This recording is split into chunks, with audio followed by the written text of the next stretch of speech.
Hi everyone again. Welcome here in the Fireside Chat with Rhianna Pratchett and Konstantin Sakhnov.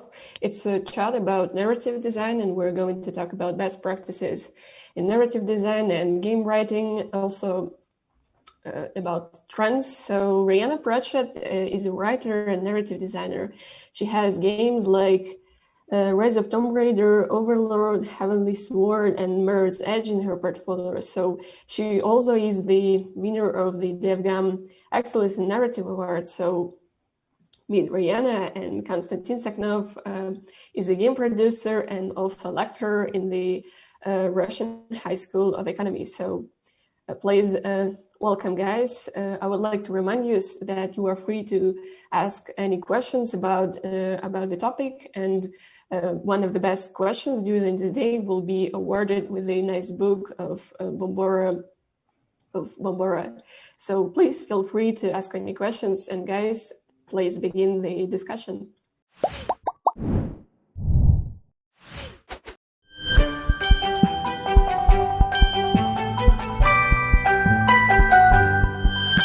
That's great.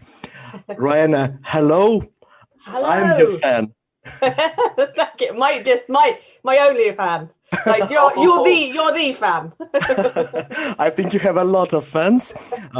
For example, some days ago, I have thought, what are the most awarded and famous game writers?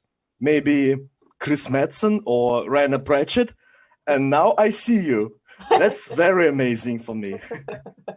You just need to get Chris next, and you'll have collected us all. Yeah, it's my dream. So I think our colleagues, our friends, can ask any questions to you in our chat. So they are welcome. And let me to start and to ask my question. So. When I have played Tomb Raider, I saw a lot of interesting narrative mechanics. I saw some great visual effects, and there were some interesting facts about history, about characters. Have you used any consultations with the historicals, or you have created all the worlds yourself? Is it the normal practice to hire some guys from university to have a consultation, or game writers imagine and create everything themselves? It really depends on the kind of game you're doing. So by the time I came board on Tomb Raider, it had been in development for a while, sort of pre-production. So there was a lot of working out what kind of game it would be, what the mechanics would be, what the gameplay would be. So Crystal Dynamics spent several years doing that. And by the time I came on board, they'd established the setting for it. I think they'd even been to Japan and taken lots of photographs and been on research trips and things like that. And they knew they wanted to involve Yamatai and Himiko. And that's partly down to the game director, I think he's now higher than game director at Crystal, Noah Hughes, who likes the Tomb Raider stories have a Googleable element. So something Yamatai, Himiko, you can Google these. These are actual kind of myths that exist in our world. The same with Katesh in Rise of Tomb Raider as well. So we like to use kind of established mythology and sort of build out from that. So I think I don't know if they consulted any historical experts during the process of that. I think John and I, who did the writing on Tomb Raider, we just did a lot of research ourselves. If we were covering something in the secondary narratives, all the documents and the notes and things like that. So I did a lot of the cinematic stuff. And John did sort of oversaw the cinematic stuff and did a lot of secondary narrative, and I did a bit of secondary narrative and some level dialogue and things like that. But often with writing teams, you'll get different writers working on different aspects. So it might be one that's handling the cinematics. and they're usually having to deal with a lot of feedback from all the other team members. Then other writers might be doing what you might think are sort of smaller aspects, like documents, notes, kind of memos, letters, diaries. I wrote all of Lara's diaries. I wrote all of Lara and her dad's diaries in Rise of the Tomb Raider. And often writers like doing those more, because they don't get the eye of Sauron so much. Like the cinematics, everyone has an opinion on the cinematics, so you're dealing with a lot of feedback. With the secondary narrative, people kind of let you get on with it, so sometimes it can be more fun to do, and you do end up kind of researching all sorts of things as part of that. And John and I kind of did a lot of research ourselves as part of that. And yeah, I've done my own research before on other games. I think in the early days when I worked on Stronghold Legends, which was the castle building game, and Legends was the first sort of dealing with fantasy castles. So I think it's Triggervoste, like Dracula's castle. I'm probably pronouncing it wrong, but the real castle that exists. And then we were doing things like Camelot and things like that. So I was sort of researching areas there. Sometimes you will consult researchers for things. With Lost Words Beyond the Page, we worked with the Wellcome Trust over here in the UK because we had a grant from them. So we talked to child therapists about how they deal with trauma in children and some of the exercises they use to help children through trauma. And we sort of rolled that into the game and used that to inform some of the gameplay and some of the characters. So I don't think this will spoil it too much, but we were told about this idea of the compassionate image. And it's a therapy technique used where a child who has gone through trauma will almost send themselves back to the child they were going through that trauma and advise them and comfort them going through that trauma. It's a really interesting, it's like time traveling in your mind.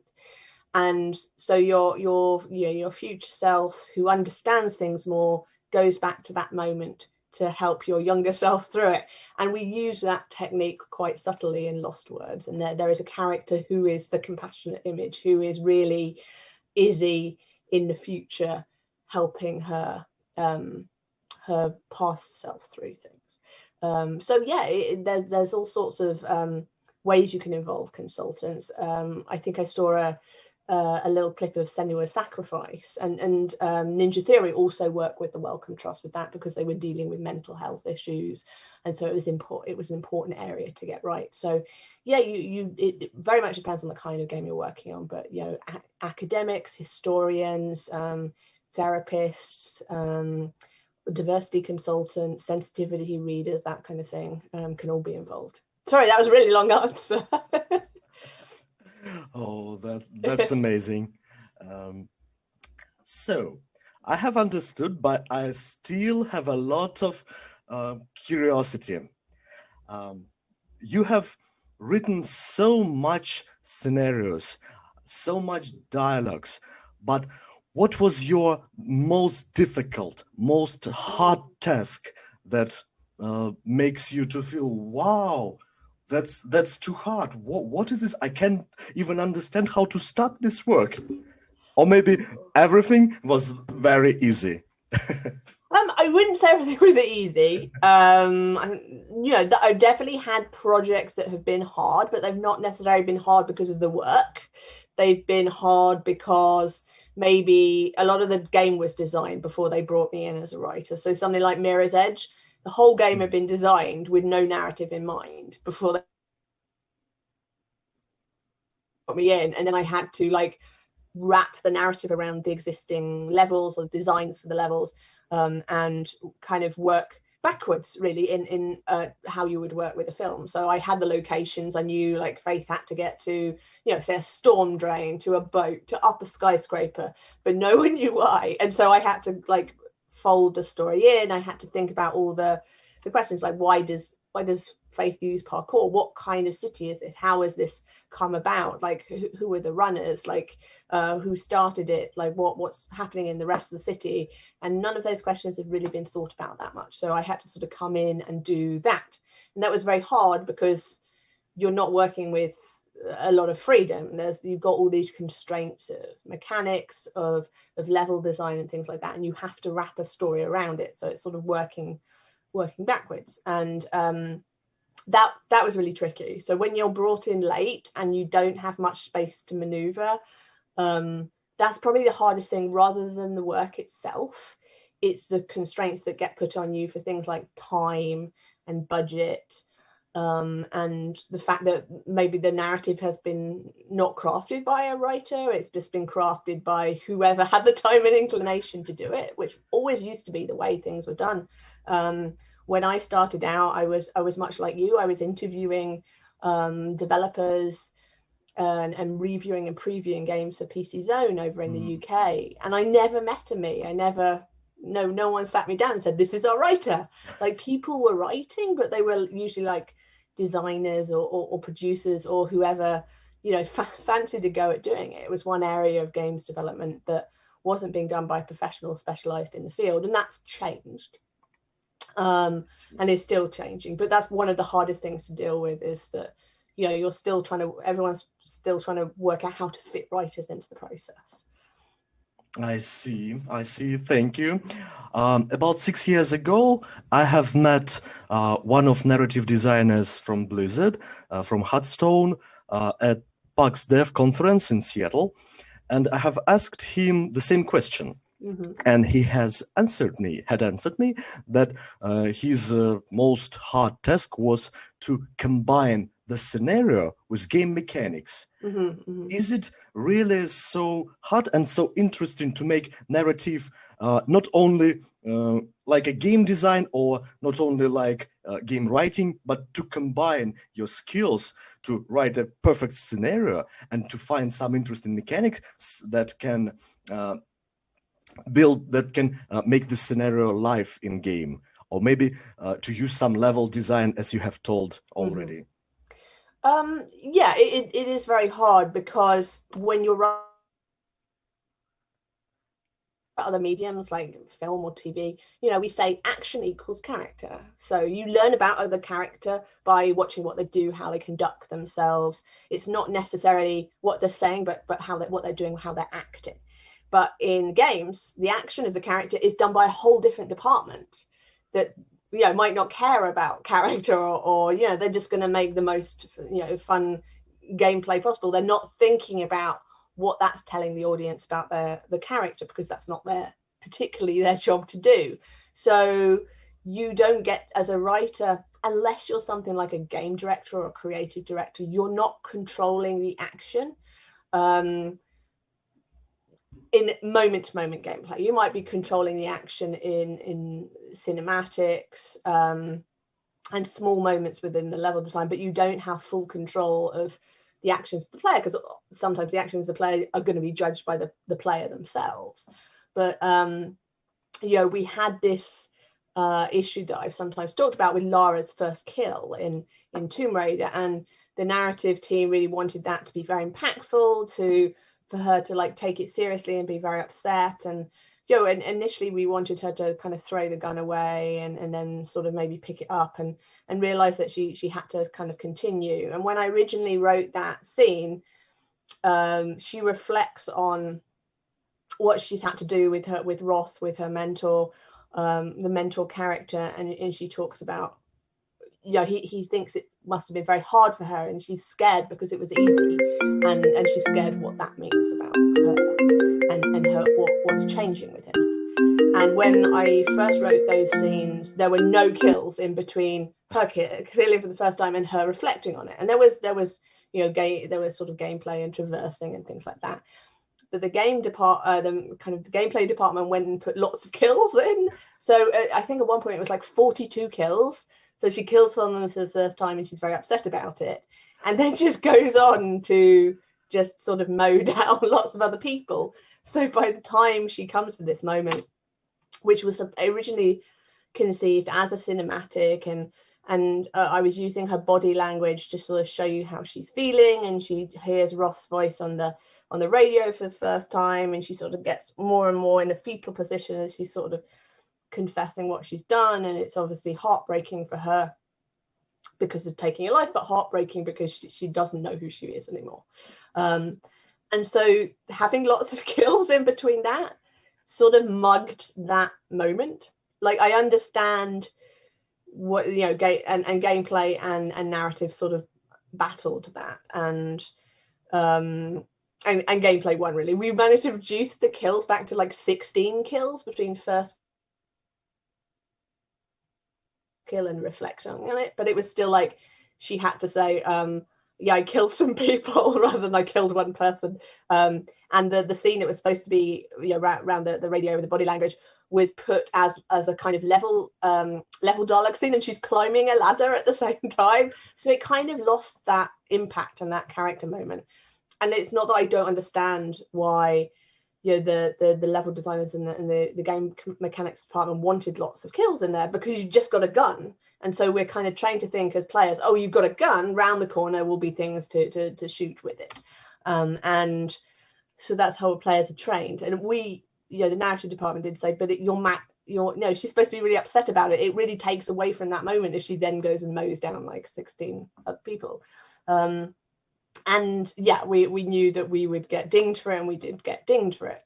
I think with hindsight, which is obviously 2020, I would have like proposed that we'd done something in keeping with the character at that moment, like throwing the gun off a cliff. So you had no choice. You had to go on without it.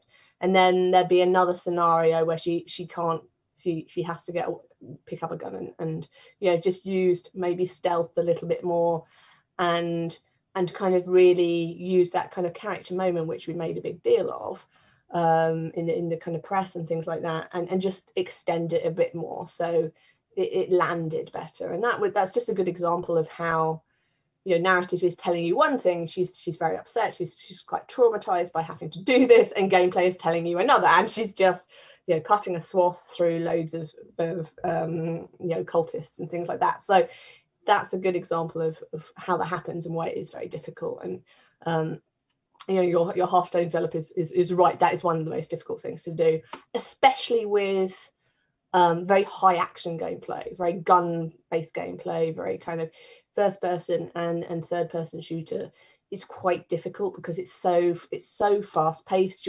You're taking a lot of lives, and if you kind of thought about, you know, what does that mean? Who is your character? Who is doing this? And, you know, something like Uncharted, they chose to make Drake much more cavalier about things and not think about what he was actually doing and kind of make jokes. And that was their way of dealing with it. We were trying to make it be more meaningful for Lara, but we were still kind of, gameplay was saying one thing and narrative was saying the other. What we often gets called ludonarrative dissonance, meaning, you know, the gameplay is saying one thing, the story is saying another. So yeah, that can also be one of the most difficult things to deal with. Okay, thank you. I see. By the way, what is your favorite game character? Maybe from your games or from some others? Oh. I really have a soft spot for Noel from the Overlord games, and he's really kind of the voice of the Overlord games for me. And he's voiced by a friend of mine, Mark Silk, who did him beautifully. And he's just really fun character. I wouldn't say he's, you know, in-depth, complex character, but he's just really fun to write for. And the Overlord games were really fun to do, and I often cite them as some of my favorite to work on, because even though they're not like, you know, big shiny games like Tomb Raider, for example, they were really fun, and I got to direct some of the audio on them, and it was, yeah, there aren't too many games that use humor, and, you know, we really built it in, not just in the script, but in the animation, in the mechanics, in the level design, in the art. It wasn't a case of here is the game and here's a funny script on top. We kind of, yeah, we built it throughout, so I think that held up well. And they were just really fun. So I've got a lot of love for Noel. I have a lot of love for Lara as well, but she's not as fun to write as Noel is. Yeah, surely. I have noticed playing latest games that most of women characters, most of heroines are very strong and independent women. For example, Sylvanas Windrunner from World of Warcraft, Lady Alcina Dimitrescu, and surely Lara Croft. Is this a trend, some requirements of the time, or maybe it's the request of our players? They want to see our heroines very strong, independent, and very great women. What do you think about it? Well, I mean, I think if you're going to do female characters, you should, pay as much attention to them as you would with the male characters. And I grew up in the 80s, and so I was very used to things like, Ellen Ripley from the Aliens franchise, Sarah Connor, and a lot of sci-fi and fantasy. And the 80s was a really great time for that. So I grew up, as a kid, I thought that fighting aliens in outer space or killer robots from the future, I thought that was just something women did. And it was a little bit of a disappointment when I got out in the real one and thought, oh, okay, no one's fighting killer robots. Okay, I'll go into the games industry so I can kind of do more of that. But I found as I got older, we often talk about strong women, and it kind of, I don't really like. I've started not to like that so much, because we never say a strong male character, because it's almost expected for them to be strong. But we always say a strong female character as if it's not expected for them to be strong. Whereas often strong in games, and there are definitely examples of it being a little bit more nuanced, but strong can just mean she's got a gun and she's shooting lots of people. Whereas I'm more interested in textured female characters, ones that are complicated and interesting and not nice all the time, and kind of maybe a bit messed up and don't always do the right thing, and they've got friendships and sometimes they're difficult, and like complex characters. I think women, we should think more about, rather than strong female characters, but complex female characters, in the way that no one would call Benedict Cumberbatch's Sherlock Holmes a strong male character, even though he is. We would say things like, he's complicated, he's stubborn, he's difficult, he's brilliant, he's all these things. But with female characters, it all often gets condensed into strong. Whereas I think we need to think about it in much broader terms than that. I mean, I love Lady Dimitrescu because she is, she's a tall lady. She's dressed. She's not given what we sometimes think is the cliche sexy dress. She is strong and independent, and she's interesting, and she's given good heft. And I really love the fact that she's taken the internet by storm.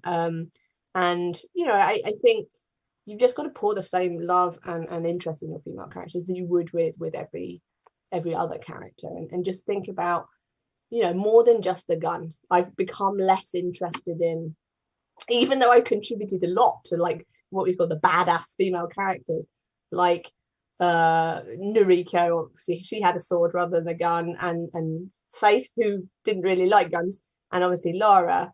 I kind of now want to go deeper than that. Now I want to make the female characters are more complex and interesting and diverse in not just like ethnicity or age or sexual orientation, but things like background and age. We hardly ever see older female characters. Like Lara's never really been allowed to age much during her games. Well, like Sam Fisher gets to age, Solid Snake gets to age, but like female characters don't get to age. And that was a nice thing about Lady Dimitrescu, because she looks like a slightly older woman. She has kind of the wrinkles and the facial features, and they've not just made her completely smooth. Like she looks like an action person, which is great. Okay, a 9-foot person, but she actually looks realistic, I think, and that was lovely to see. Yeah, I'm very happy to hear this. Our guys, our friends, asks you some questions. So I would like to read. For the first, they are interested of your favorite game IP in context of narrative design, in context of scenario. For example, I like Little Nightmares and Dead Space series. It's it's something amazing for me. Its story is very interesting. What do you like and why?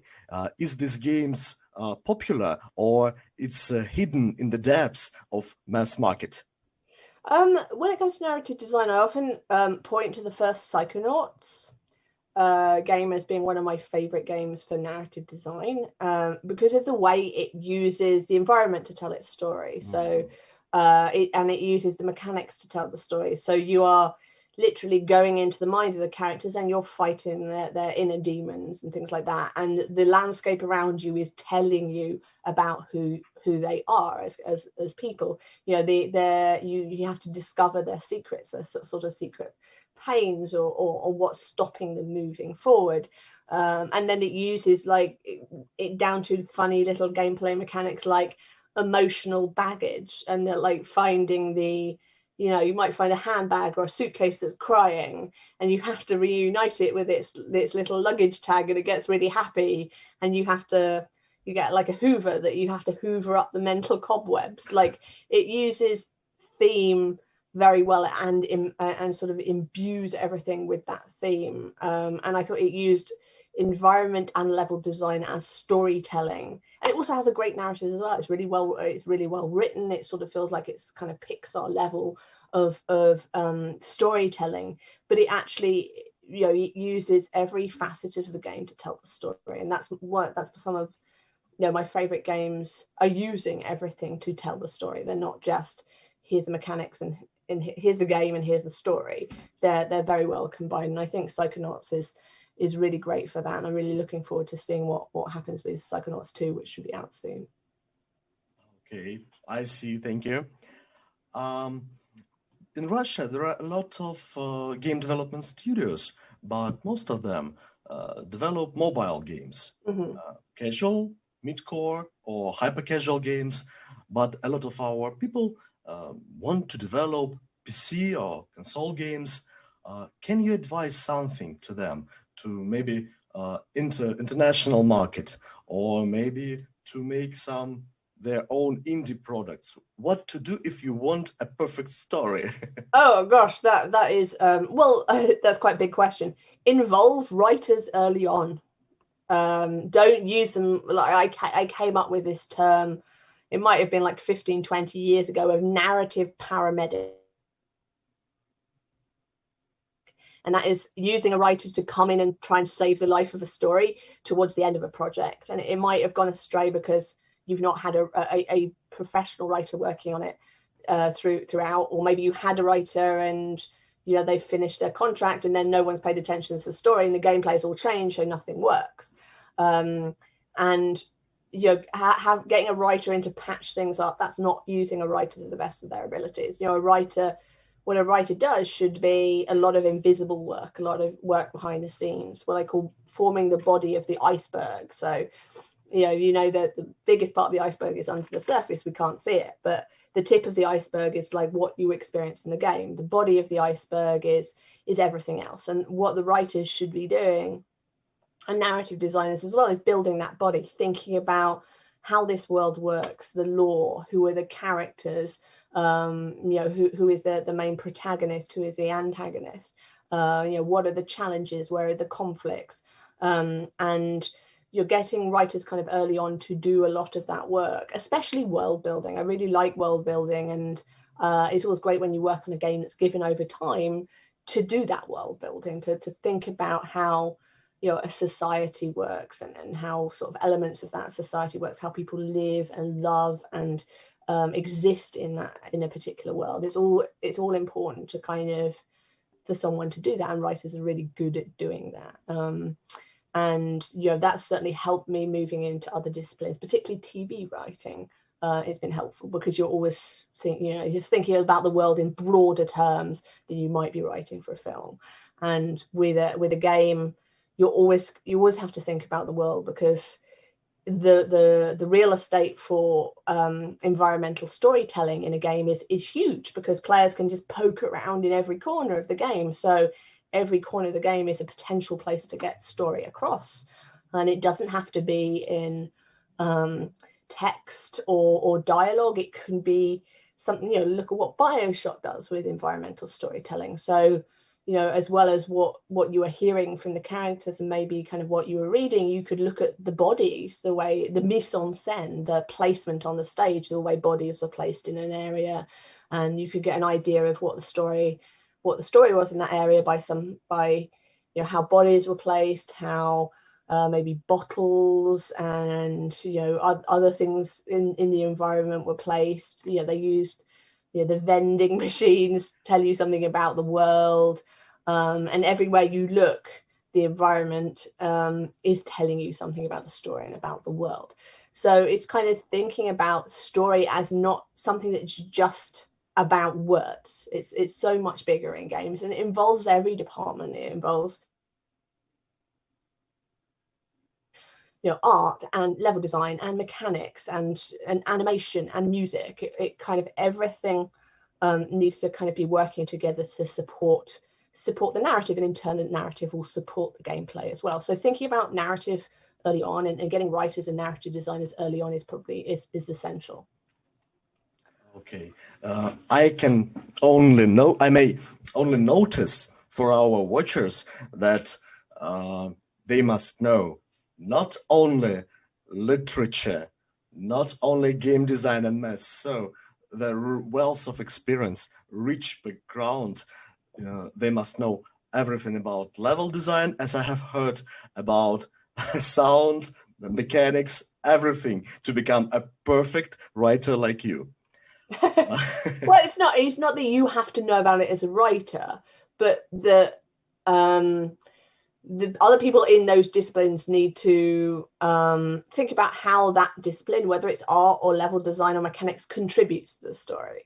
So, I think some of the most successful stories we've had in the AAA space have been when the writer has also been the creative director or the game director. So things like Amy Hennig on the Uncharted games, Neil Druckmann on the Last of Us games, Ken Levine, sorry, I called him Kevin then, that was terrible, I've worked for Ken.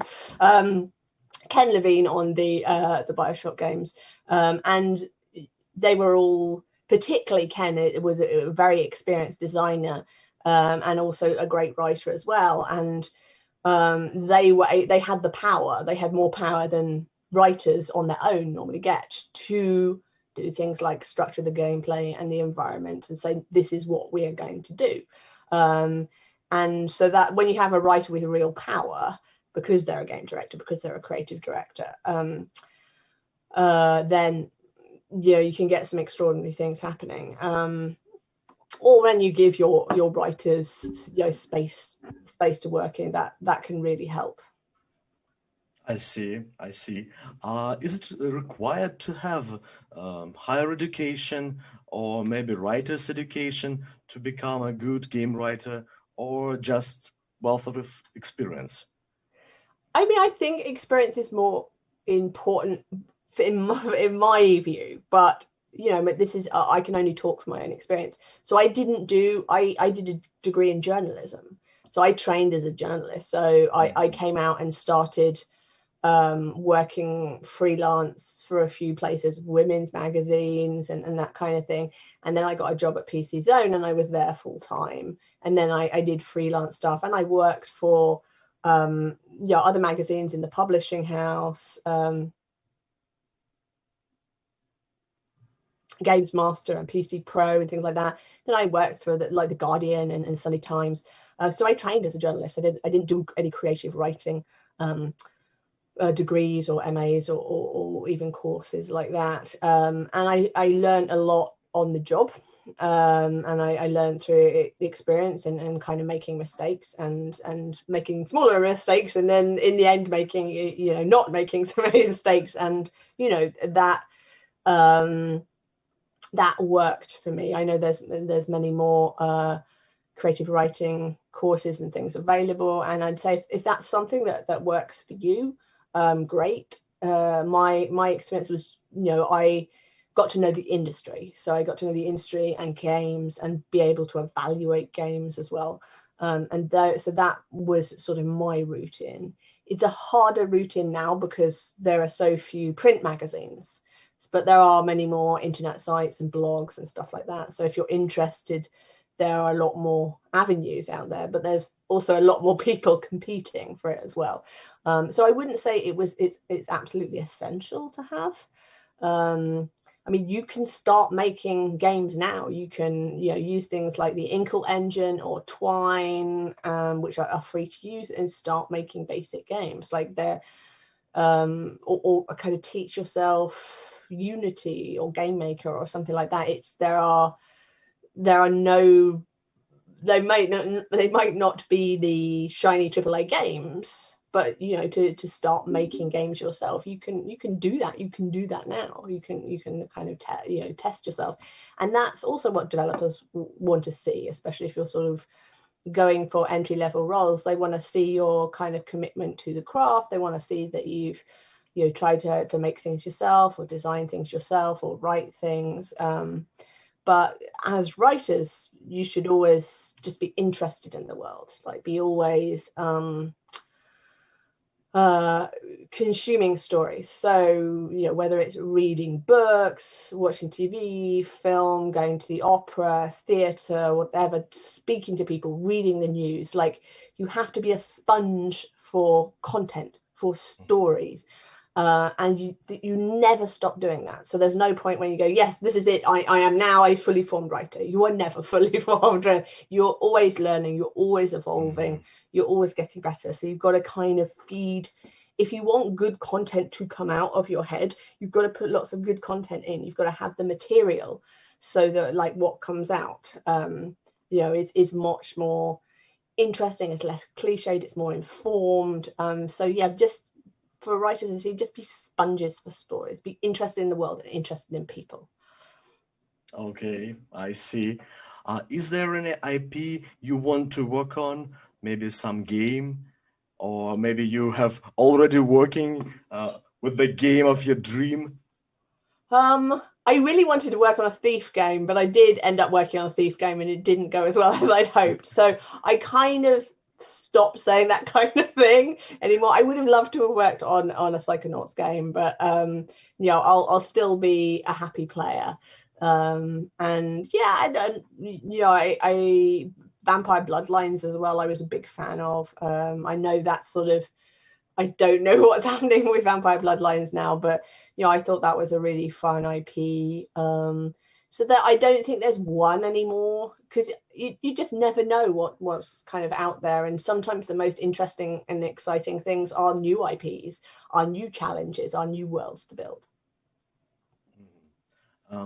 Surely it's rather difficult to advise another experienced people what them shall to do. But if we will ask you, is Last of Us the second story good, or maybe it has some problems?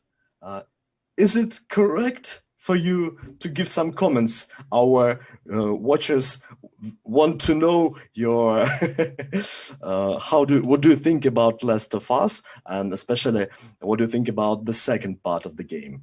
It's scenario. I have to say I've not played it, and the reason is it came out during lockdown, and lockdown was a dark and depressing time. So the last thing I wanted to play was a dark and depressing game, and I heard you kill the dog, you have to kill a dog, and I didn't like that, and it's just like I can't cope with it yet. So I haven't played it yet. I have played the first one, and I thought that Left Behind was brilliant. The DLC for the first one, I really enjoyed that, and I really enjoyed playing as Ellie more, and I think a lot of people did, which is why she's given more of a focus in the second part of the game.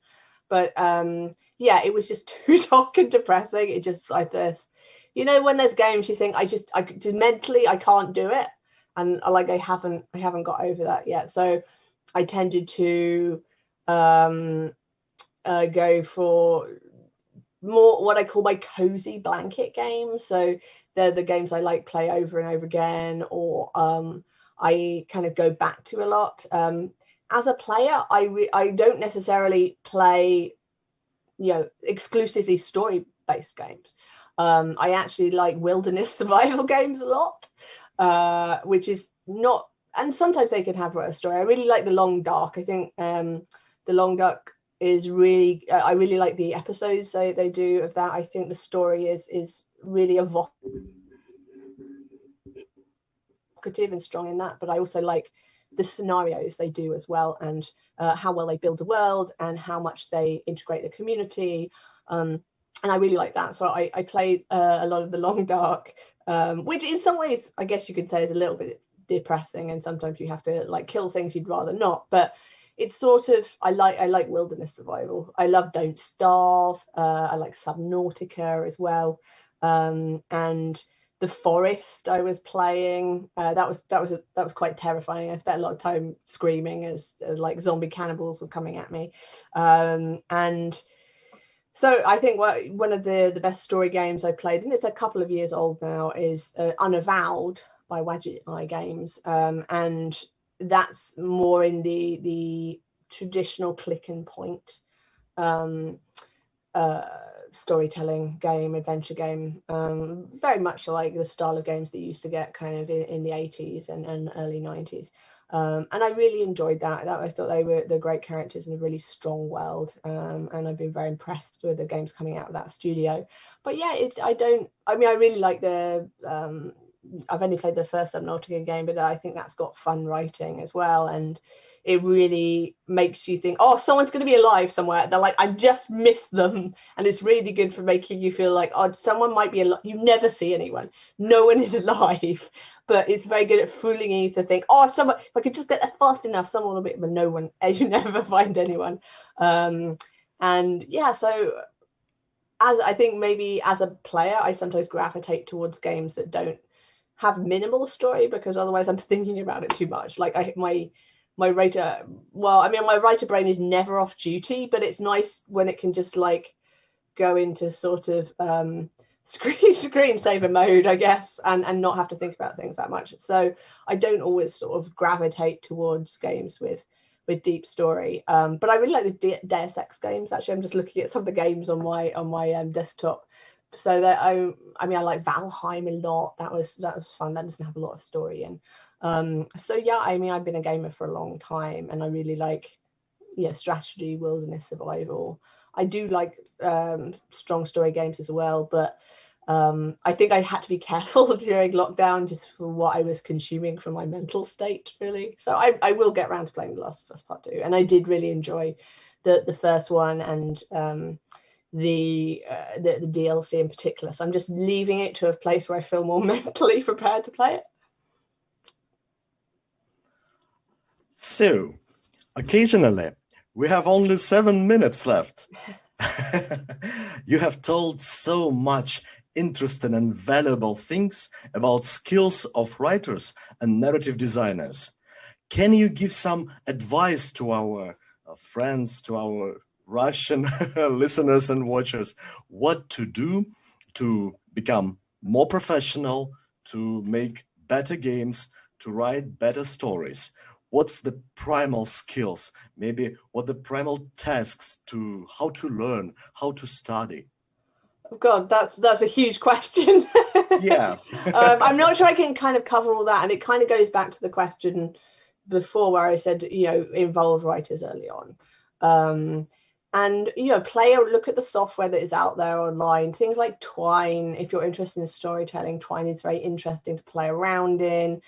Game Maker, the Inkle engine, which was used to make games like 80 Days, and that software that you can use and start playing around it, and getting used to that software is really interesting. And never, keep an eye on everything that's coming out in the indie space, because you're seeing games like Papers, Please, for example, that's just made by one person, or by Lucas Pope, and there's a lot that I'm constantly amazed at the moment of what small teams can come up with.